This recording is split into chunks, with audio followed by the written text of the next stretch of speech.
സംസ്ഥാനത്ത് ഇന്നും ഒറ്റപ്പെട്ട ഇടങ്ങളിൽ ശക്തമായ മഴയ്ക്ക് സാധ്യതയുള്ളതായി കേന്ദ്ര കാലാവസ്ഥാ നിരീക്ഷണ കേന്ദ്രത്തിന്റെ മുന്നറിയിപ്പ്. തെക്കൻ കേരളത്തിലും മധ്യ കേരളത്തിലുമാണ് കൂടുതൽ മഴയ്ക്ക് സാധ്യതയുള്ളത്. കഴിഞ്ഞ ദിവസത്തേതിന് സമാനമായി ഉച്ചയോടുകൂടി ശക്തമായ കാറ്റിനും ഇടിമിന്നലോടും കൂടിയ മഴയ്ക്കും സാധ്യതയുണ്ട്.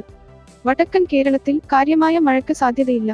ബംഗാൾ ഉൾക്കടലിൽ നിന്നുള്ള ഈർപ്പം ഏറിയ കാറ്റും ആൻഡമാൻ കടലിൽ രൂപപ്പെടുന്ന ന്യൂനമർദ്ദവുമാണ് ശക്തമായ മഴയ്ക്ക് കാരണമാകുന്നത്.